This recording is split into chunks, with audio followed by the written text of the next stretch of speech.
December 1942, somewhere over the Solomon Islands. The air inside the B-17 is frigid. A thin metal skin the only barrier between the crew and the sub, zero temperatures at 25,000 feet.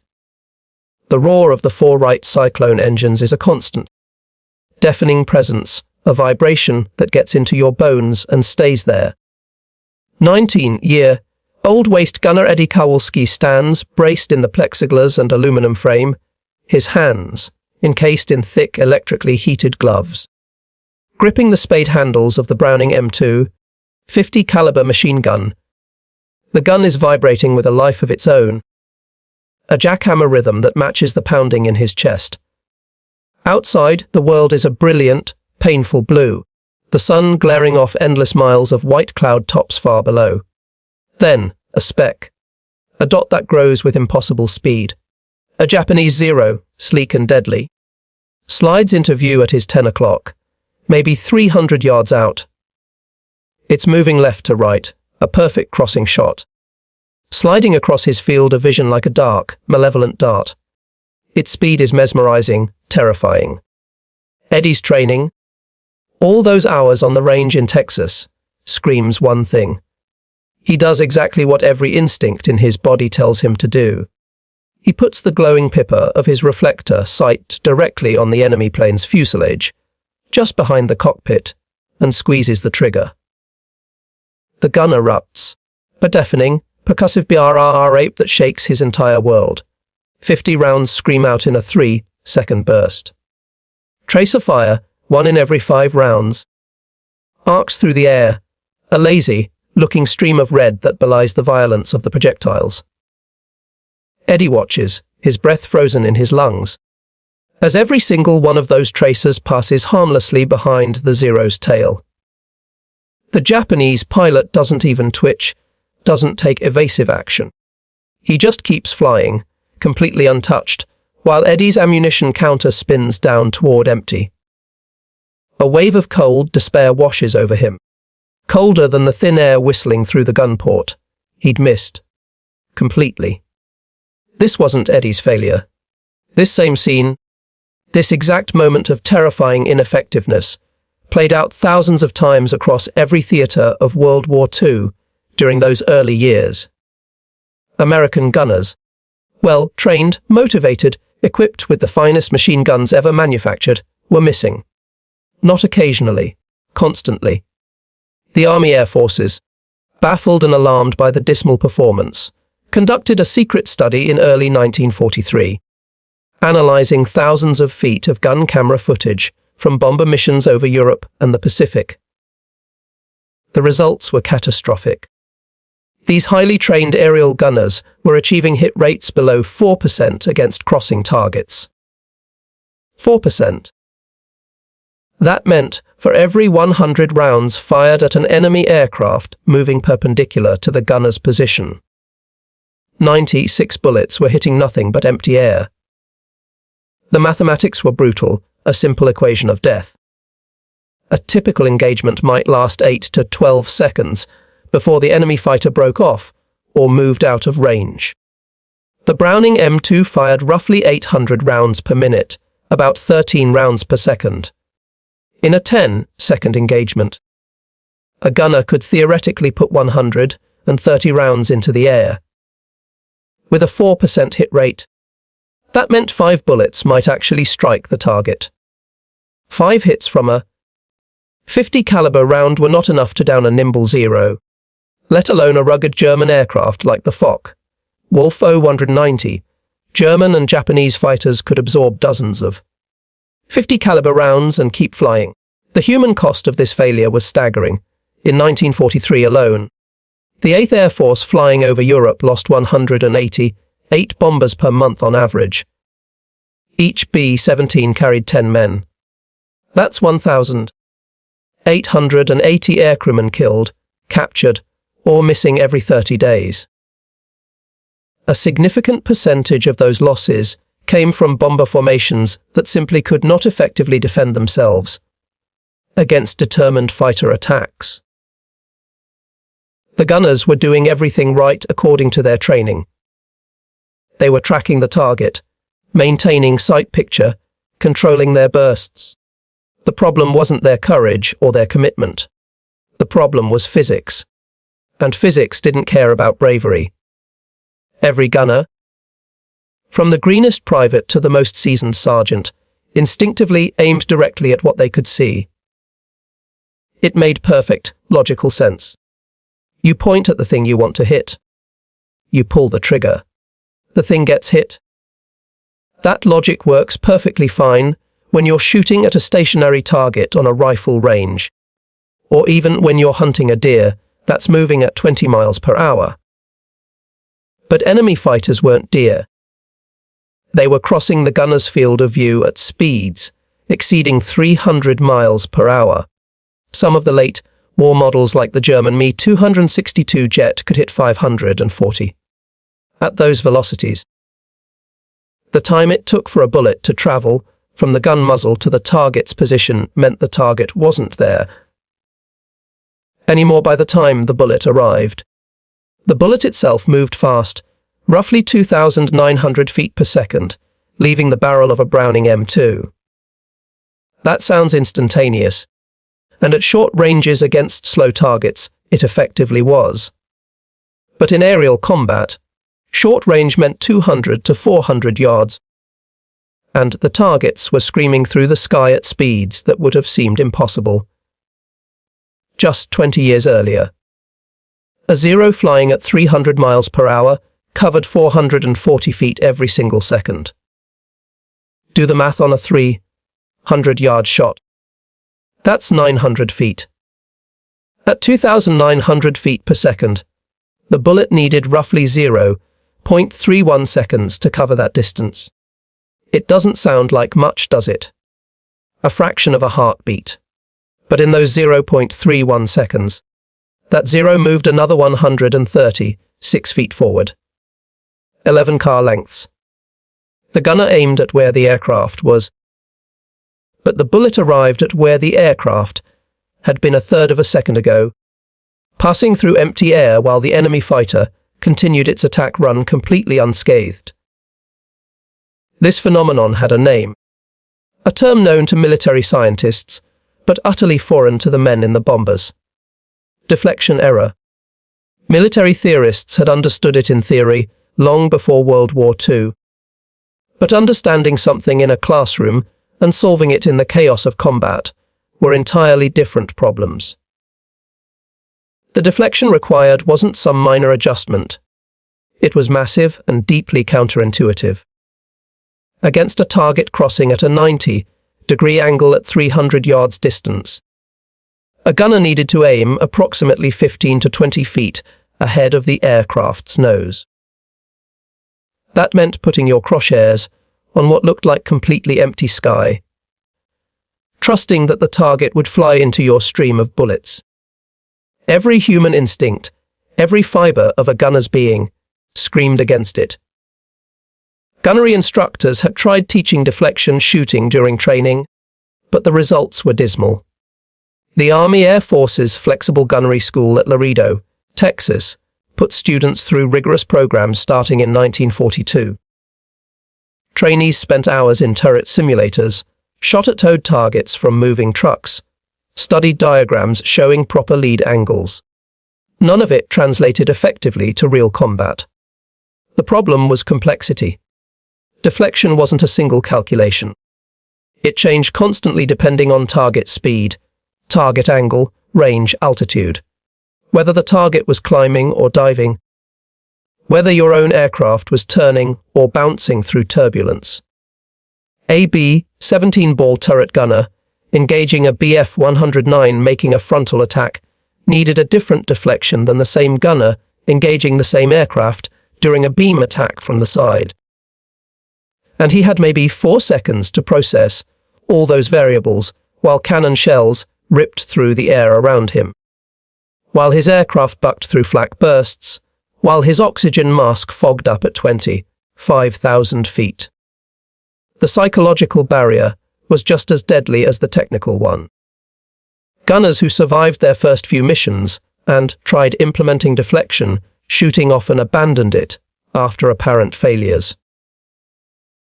They'd aim ahead of a target, fire a burst, see their tracers arc through empty sky in front of the enemy plane, and conclude they'd led too much. In the next engagement, they'd reduce their lead, moving their aim point closer to the visible target. They were self-correcting in exactly the wrong direction, trusting their eyes over the physics they couldn't see. Gun camera footage from 1943 missions shows this pattern repeatedly. Initial bursts with some forward lead, followed by subsequent bursts. Walking backward until the gunner was shooting directly at, or even slightly behind the target's current position. The casualties mounted. 8th Air Force records from the infamous October 1943 missions to Schweinfurt showed 20% losses. 60 B-17s failed to return out of 290, one dispatched. The survivors landed at their English bases with dead and wounded crewmen aboard. Shredded hydraulic lines, engines trailing smoke.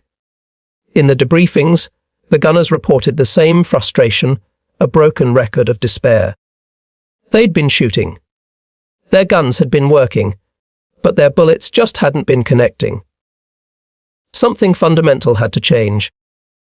And it had to change fast, because at the current loss rates the Allied strategic bombing campaign would collapse before it ever reached the heart of Germany. The solution, it turned out, had been sitting in a filing cabinet, gathering dust, since 1924. It was written by a man most combat aircrews had never heard of, Lieutenant Colonel James Puckle. Not the historical figure who invented the Puckle gun, but an American artillery officer with a profound gift for ballistics. He had published a dense, technical paper titled The Problem of Lead in Aerial Gunnery, while serving as an instructor at the Army's Field Artillery School. Puckle wasn't some theoretical academic disconnected from reality. He'd served in France during World War I, witnessed the first clumsy attempts at air-to-air combat, and recognized that aviation speeds were about to create a targeting crisis that traditional marksmanship couldn't solve. His paper laid out the mathematics with brutal, unassailable clarity. Puckle demonstrated that as aircraft speeds increased beyond 150 miles per hour, the deflection angles required would exceed human intuitive capability. He calculated that against a target moving at 250 miles per hour at a perpendicular angle, a gunner would need to aim approximately 4 to 5 aircraft lengths ahead of the visible target. His paper included exhaustive tables and charts showing required lead for various combinations of target speed, range, and crossing angle. A 200-yard shot at a 90-degree crossing angle against a 300-mile-per-hour target required a 47-foot lead. The same target at 400 yards required a 94-foot lead.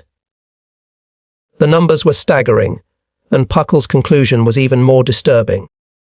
Without mechanical assistance, he argued, aerial gunners would be effectively useless within a decade. The Army filed his paper, acknowledged its intellectual merit, and promptly forgot about it. Throughout the 1920s and 1930s, military aviation advanced at a breathtaking pace, but gunnery training remained stubbornly rooted in World War I methodology. Instructors taught marksmanship fundamentals, sight picture, trigger control, breath control, as if students were preparing for a rifle competition, rather than a three-dimensional chase at 300 miles per hour. The few voices advocating for advanced deflection training were dismissed as alarmists. After all, the reasoning went, Americans had always been excellent marksmen. Daniel Boone, Sergeant York, the frontier tradition of sharpshooting. Surely those innate skills would translate to aerial combat with proper practice. They didn't. When the United States entered World War II, in December 1941, the Army Air Force's gunnery training was catastrophically unprepared for the reality of modern air combat. The standard training program lasted a mere 4 weeks. Students fired roughly 1,000 rounds total during their entire qualification course. Most of that ammunition went towards stationary targets and slowly towed sleeves that moved at maybe 150 miles per hour in predictable straight lines. Not a single training scenario replicated the chaos of an F-290 diving through a bomber formation at 400 miles per hour while executing a barrel roll. The graduates received their wings, climbed into their bombers, flew to England or the Pacific, and discovered their training was worthless the first time a zero flashed across their gun sight. By mid-1942, desperate commanders, haunted by the mounting losses, started digging through old technical libraries and archives, looking for anything, any scrap of information that might help stem the bleeding. A young captain named Robert Williams, assigned to the 8th Air Force Gunnery Analysis Section, found Puckle's 1924 paper buried in the archives at Wright Field. Williams read it in one sitting, his heart sinking with every page. He immediately drafted a memo to his commanding officer, with 2 words underlined 3 times. A knew. Puckle had predicted this exact disaster 18 years before the first B-17 ever flew a combat mission over Europe. His calculations were still perfectly accurate. His warnings had been prophetic, and hundreds of American aircrewmen had died because nobody had listened. The question now wasn't whether Puckle had been right. The mathematics were indisputable. The question was whether anything could actually be done about it. Training gunners to consciously calculate complex deflection angles while being shot at, while terrified, seemed an impossible task. The human brain simply couldn't process trigonometry at combat speed. But if conscious calculation wouldn't work, maybe something else would. The British, facing their own crisis during the Battle of Britain, had already started finding answers born from the same desperation.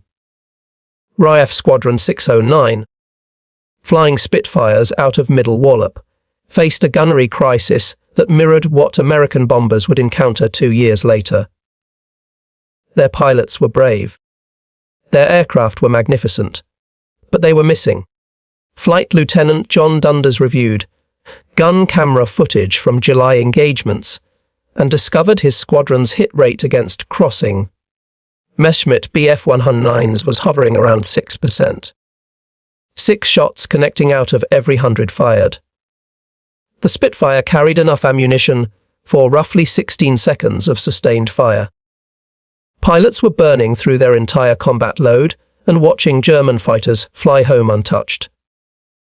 The squadron leader, a charismatic and innovative officer named Horace Darley, made a radical decision.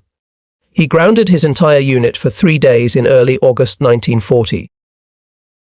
Right in the middle of the Battle of Britain, when every fighter was desperately needed in the air, and conducted live-fire experiments that violated every standard in the RAF training manual. Darley had been a competitive clay pigeon shooter before the war, and he understood something about leading moving targets that military theorists had overlooked. The best shotgun shooters didn't calculate lead. They felt it. Their brains processed the target's movement subconsciously. Their hands moved the barrel ahead of the clay disc, without conscious mathematical thought. It was a fluid, instinctive action. Darley wondered if fighter pilots could learn the same instinctive response. His experiment was brutally simple. He had a Hurricane fighter tow a target banner across a gunnery range while his Spitfire pilots made repeated firing passes.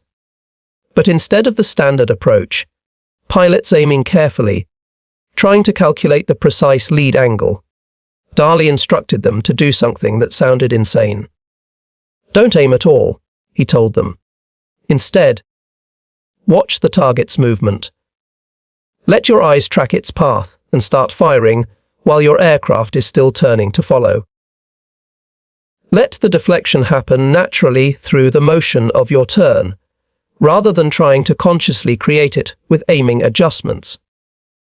Fire into where your instincts say the target is going, not where your eyes say it currently is. The first attempts were disasters. Pilots missed the banner by 50 feet, their bullets stitching patterns across empty sky. But Dali was relentless.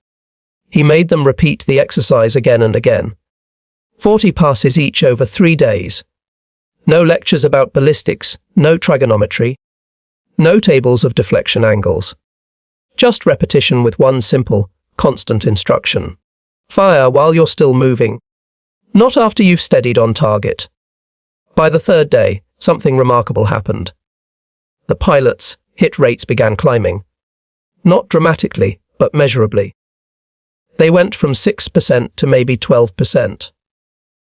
But that doubling meant twice as many bullets hitting German aircraft, which meant twice as many kills. Or twice as many damaged enemy fighters, returning to base unable to fly the next mission. Dali documented his results and submitted them to Fighter Command Headquarters on August 18, 1940. His report included a crucial observation. The pilots who improved fastest weren't the ones with the best peacetime marksmanship scores. They were the ones who could most effectively suppress their instinct to aim carefully, and instead trust their peripheral vision and motion sense. The conscious brain, Dali argued, was too slow for modern air combat. The answer was training the subconscious to handle deflection automatically. The same way a baseball player's brain calculates where a fly ball will land without consciously solving trajectory equations. Fighter Command circulated Dali's findings, but implementation was scattered and inconsistent. Some squadrons adopted the technique enthusiastically. Others dismissed it as unscientific nonsense. The RAF's training command was particularly resistant. Their instructors had decades of experience teaching marksmanship fundamentals, and Dali's approach seemed to abandon everything they knew about proper shooting discipline. But combat results didn't lie. Squadrons that embraced motion-based deflection shooting showed measurably better kill ratios through the autumn of 1940. The data was clear enough that by early 1941, the technique was quietly becoming standard practice, even if the official training manuals hadn't caught up yet. American military observers in Britain took detailed notes on Dali's methods, but the United States Army Air Forces faced a different, more complex problem. Fighter pilots could potentially learn instinctive deflection through repetition and aircraft maneuver, but bomber gunners couldn't. A Spitfire pilot controlled his entire aircraft, using its motion and angles to create natural lead. A waist gunner in a B-17 stood in a fixed position, his feet planted on the vibrating metal deck, while his aircraft flew straight and level through flak, unable to maneuver violently, unable to use aircraft movement to generate deflection. He had only his hands on the gun and his eyes on the target. If conscious calculation was too slow and instinctive motion wasn't available, the solution had to be mechanical. Enter the Massachusetts Institute of Technology, specifically the Radiation Laboratories Division 7, established in early 1942. The name was a deliberate misdirection. Radiation Laboratory suggested atomic research, which helped maintain secrecy around what Division 7 actually built. Advanced Fire Control Systems. The head of the division, Dr. Charles Stark Draper, was a 40-year-old engineering prodigy who had spent the previous decade developing gyroscopic instruments for aircraft navigation. Draper understood that the deflection problem wasn't fundamentally about shooting. It was about prediction. A gun sight needed to show the gunner not where the target currently was, but where the target would be when the bullets arrived. The Mark 14 computing gun sight emerged from Draper's laboratory in prototype form by July 1943. It looked like something from science fiction. A reflector sight connected to a complex gyroscope system that weighed 28 pounds and required electrical power from the aircraft's generator system. The gunner operated it through a mechanical ranging control. He turned a dial to match a set of reference marks to the target's known wingspan, which gave the sight the critical range information it needed. Then he simply tracked the target for approximately 2 seconds, keeping it centered in a small illuminated tracking circle. During those 2 seconds, the gyroscope measured the target's angular velocity, how fast it was moving across the gunner's field of view. Here's where it got truly remarkable. The Mark 14's internal mechanism used a series of cams and gears, analog computers built from precision, machined metal, to solve the deflection equation in real time. It took the range input from the gunner, the angular velocity from the gyroscope, and the known ballistic properties of the .50 caliber round, then calculated exactly how far ahead of the target the guns needed to point. It displayed the result as a second, brighter lighted reticle that appeared to float in space ahead of the target. The gunner didn't aim at the aircraft anymore. He aimed at the glowing dot. And if he had ranged correctly and tracked smoothly, that dot showed him the exact point in empty sky where his bullets and the enemy aircraft would meet. The Mark 14 solved mathematics that would take a human brain several minutes using pencil and paper, and it solved those equations 30 times per second, continuously updating as the target's angle and range changed. Testing at the Naval Air Station in Norfolk, Virginia, during August 1943 produced results that seemed almost impossible. Gunners who had never achieved better than a 5% hit rate against crossing targets immediately jumped to 18% with the Mark 14. And that was on their first day using the system. After a week of practice, hit rates consistently climbed above 25%. That was a 5-fold improvement over manual aiming, which translated directly into 5 times more enemy aircraft damaged or destroyed per engagement. But manufacturing and installing tens of thousands of Mark 14 sites across the entire bomber fleet would take time the Allies didn't have. Production didn't begin in meaningful numbers until early 1944. And installation priority went to new aircraft rolling off assembly lines rather than retrofitting existing bombers. That meant the vast majority of gunners flying missions through the critical period of late 1943 and early 1944 were still using basic iron sights or crude reflector sights with no computing ability. They needed something they could implement immediately, without waiting for new technology, without requiring electrical modifications to their aircraft. They needed a technique that worked with the equipment they already had.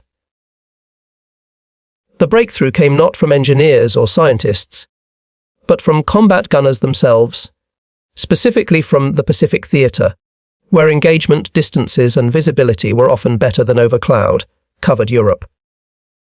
Staff Sergeant William Bill Fleming, a waist gunner aboard the USS Lexington's Air Group, by March 1944 had flown 31 combat missions and survived 4 aircraft ditchings. Fleming wasn't an officer. He didn't have a college education. He couldn't explain gyroscopic precession if his life depended on it. But he had fired approximately 40,000 rounds in combat and had personally witnessed his fire strike 7 enemy aircraft. He had also kept a small, grease-stained notebook. Fleming's notebook contained something unusual rough but clear sketches of enemy aircraft. Zeros, vals, Kates, with hand-drawn lines extending forward from their noses, showing where he had actually aimed during successful engagements. He had measured these lead distances by comparing them to the target aircraft's length. 2 plane lengths ahead or 3 plane lengths ahead. It was empirical data gathered in the crucible of combat. On March 14, 1944, Fleming presented his notebook to Lieutenant Commander Edward Butch O'Hare, the Carriers Air Group commander and a Medal of Honor recipient. O'Hare, one of the Navy's top tacticians. immediately recognized the goldmine he was looking at. This was real deflection data, gathered under actual combat conditions, not in a laboratory. O'Hare ordered Fleming to conduct training sessions with every gunner in the air group. Not classroom lectures, but practical, hands-on exercises using a simple technique that became known as the spot shooting method. Fleming would have gunners stand at their positions, while another crew member walked along the flight deck, holding a model aircraft on a pole. As the model flew past at various angles, Fleming coached the gunners to extend their aim forward by specific increments. 1 aircraft length for slight crossing angles, 2 lengths for moderate angles, 3 or more for steep crossing shots. The key was giving gunners a visual reference they could remember and apply instantly, without calculation. Count plane lengths forward from the nose. Then fire. The Lexington's gunnery officer, skeptical but desperate for anything that might work, authorized controlled testing during the carrier's operations off Truk Lagoon in late March 1944. He pulled ammunition expenditure and hit confirmation data for the previous 8 weeks, then tracked the same metrics after Fleming's training program. The results were undeniable. Prior to the training, the air group's gunners averaged 4.2 hits per 100 rounds fired against crossing targets. By the end of April, just 6 weeks after implementing spot shooting, that rate had climbed to 9.1 hits per 100. The simple technique had more than doubled their effectiveness. Word spread through the Pacific Fleet with remarkable speed. By May 1944, variations of Fleming's spot shooting method were being taught aboard the carriers Essex, Enterprise, and Bunker Hill. Each carrier's gunnery officers added their own refinements, but the core principle remained. Give gunners a simple visual measurement system, tied directly to the target's apparent size, eliminating the need for conscious calculation. A gunner didn't need to know he was compensating for 0.3 seconds of bullet flight time. He just needed to remember 3 plane lengths forward for a crossing shot. The technique worked because it matched how human visual processing actually functions. Our brains are exceptional at relative size comparison, but terrible at absolute distance estimation. Asking a gunner to lead by 50 feet meant nothing when he had no reference for what 50 feet looked like at 300 yards distance. But lead by 2 plane lengths gave him an immediate, intuitive visual standard he could apply without conscious thought. The 0 he was tracking provided its own measuring stick. He just had to extend that measurement forward into the empty space ahead of it. The Army Air Forces adopted similar training protocols by mid-1944, though they called it radius of action shooting. Technical manuals started including detailed illustrations showing proper lead distances, expressed in multiples of target wingspan or fuselage length. The 8th Air Force Gunnery School at Lavenham, England, rebuilt its entire training program around the technique during June 1944. Mission loss rates, while still a grim reality of war, began a steady decline. July 1944 showed 3.4% bomber losses per mission compared to 5.2% the previous October. That difference of 1.8% represented hundreds of aircrew members who flew home to England instead of dying in the skies over Germany. But knowing the technique and executing it under the extreme stress of combat remained 2 entirely different challenges. The human brain, even armed with the spot shooting method, still fought against itself when the shooting started. Psychologists embedded with the Army Air Forces documented this phenomenon extensively during 1944 interviews with returning gunners. The issue wasn't knowledge. Gunners could recite the proper lead distances perfectly during comm debriefings. The issue was that conscious knowledge evaporated under the fire of combat, replaced by a primal instinct that screamed, "Aim at the threat."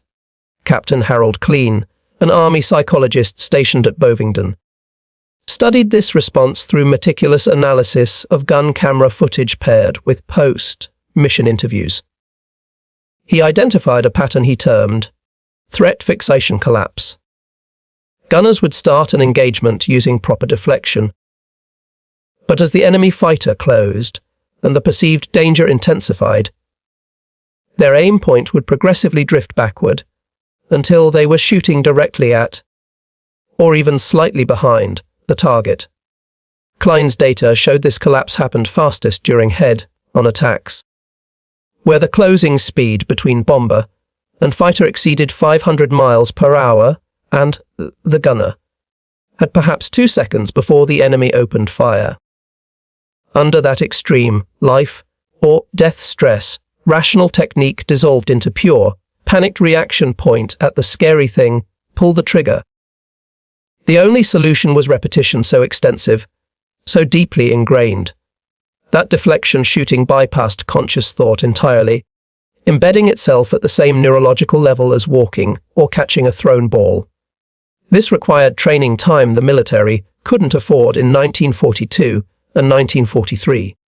But by late 1944, with Allied control of the air steadily improving and training pipelines more established, gunnery schools were finally able to extend their programs. The standard course that had been a rushed 4 weeks in 1942 expanded to 8 weeks, then 10. Students now fired 5,000 rounds during training instead of 1,000. And significantly, over half of those rounds were fired at moving targets traveling at realistic combat speeds. The Naval Air Gunner School at Jacksonville, Florida, pioneered a particularly effective drill starting in August 1944. They mounted 50 caliber guns on motorized turrets that could spin and elevate rapidly, then had high-speed boats tow targets across the water at speeds up to 60 miles per hour while varying their distance and crossing angles randomly. Gunner trainees engaged these targets repeatedly, 50 to 70 passes per day, until the act of leading became as automatic as breathing.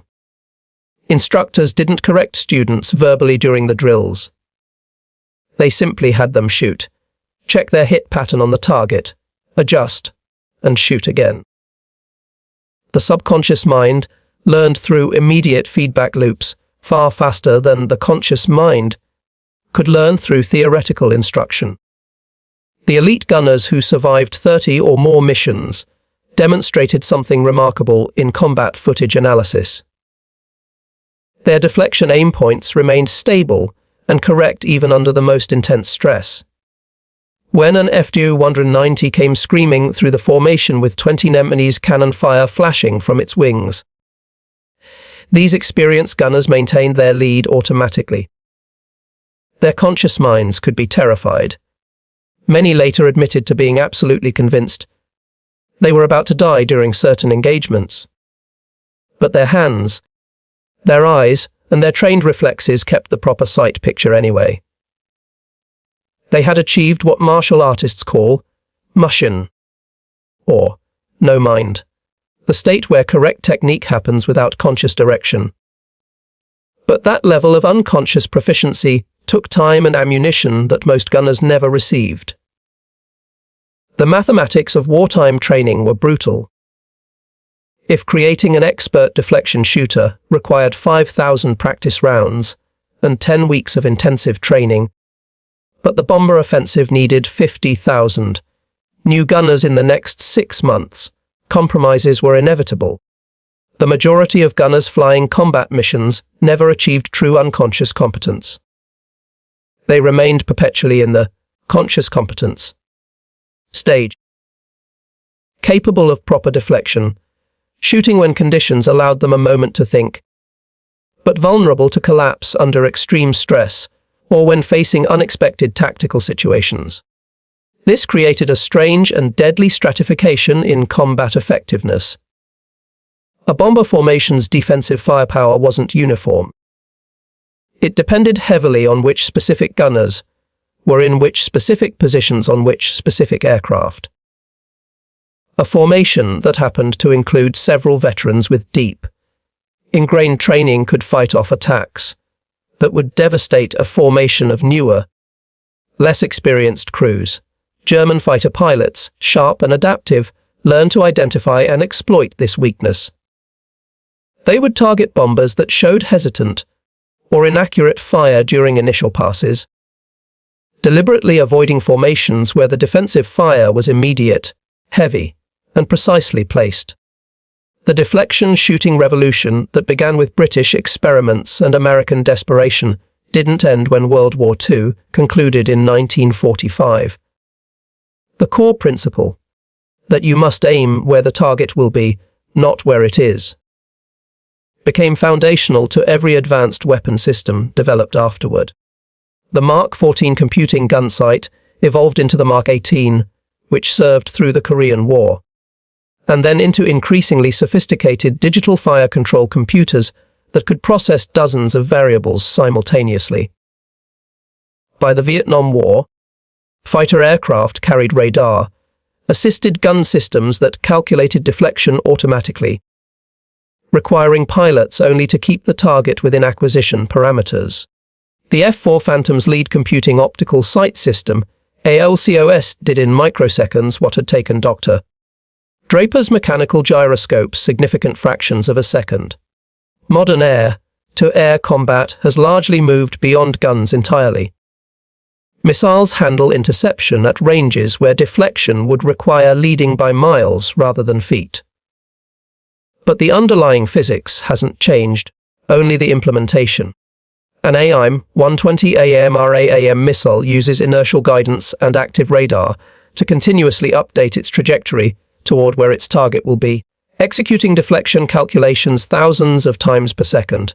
The F-22 Raptor's AANG APG-77 radar doesn't just track targets. It predicts their future positions based on current velocity and acceleration, then positions the aircraft and selects weapons accordingly. It's the same fundamental problem that Staff Sergeant William Fleming solved with hand-drawn sketches in his 1944 notebook, now handled by computers processing trillions of operations per second, instead of a gunner counting plane lengths in his head. Interestingly, the fundamentals of deflection shooting remain a core part of modern fighter pilot training. Despite guns being tertiary weapons in contemporary air combat, the Navy Fighter Weapons School, Top Gun, still teaches basic fighter maneuvers that include guns-only engagements. They do this not because pilots expect to dogfight with cannons in the age of stealth and missiles, but because learning to visually predict where a maneuvering target will be develops a spatial awareness and an intuitive understanding of pursuit curves that applies to every aspect of air combat. A pilot who has mastered deflection shooting intuitively understands closure rates, angle off, and lead pursuit. Concepts that are critical whether you're firing a cannon, launching a missile, or simply maneuvering for a tactical advantage. The lessons of this hard-won knowledge extend far beyond aviation into any domain involving fast-moving targets. Modern anti-aircraft systems, from the Phalanx CIWS defending naval vessels to the sea, RAM protecting forward operating bases, are essentially sophisticated, high-speed implementations of what those 1943 bomber gunners struggled to do manually. The Phalanx fires 4,500 rounds per minute, 75 rounds per second, at incoming missiles and aircraft. Its radar continuously calculates deflection and updates the aim point. It makes the same corrections Kowalski needed over the Solomon Islands, just millions of times faster, and without the human hesitation that cost so many young men their lives. Even video games that simulate aerial combat incorporate deflection mechanics, teaching a new generation the same counterintuitive principle their great-grandfathers had to learn in the skies over Europe and the Pacific. Games like AF War Thunder and AF Digital Combat Simulator require players to lead moving targets manually, and new players experience the exact same frustration 1942 gunners felt, watching their tracers pass harmlessly behind enemy aircraft until they internalize, through trial and error, that leading is necessary. The most skilled players develop the same kind of unconscious competence that combat veterans achieved. Their hands adjusting aim without conscious thought, their brains having internalized the physics of projectile motion. The transformation from 4% hit rates in early 1943 to 20+% by late 1944 represents one of the most dramatic and often overlooked tactical improvements of World War II. It was achieved not through superior equipment or overwhelming numbers, but through a deeper understanding of human cognition and a determination to work with its strengths and around its weaknesses. Thousands of aircrewmen who would have died continued flying. Enemy fighters that would have escaped went down in flames. Bombing campaigns that might have failed due to unsustainable losses reached their targets and crippled the enemy's war-making capacity. All because someone finally acknowledged that human instinct, however powerful and deeply felt, could be wrong. And that survival in the modern world meant training people to ignore what felt natural and trust what physics demanded. The gunners who learned to aim at empty sky, who forced their trembling hands to fire at nothing visible and trust that their bullets would meet metal a few seconds later, proved something essential about human adaptability under pressure. We are not prisoners of our instincts. With proper understanding, sufficient training, and the desperate will to survive, we can rewire our deepest responses to match the hard truths of reality, rather than demanding that reality conform to our intuitions. That lesson, born in blood and fire over the cities of Europe and the islands of the Pacific, remains profoundly relevant anywhere humans confront challenges where instinct and solution point in violently opposite directions.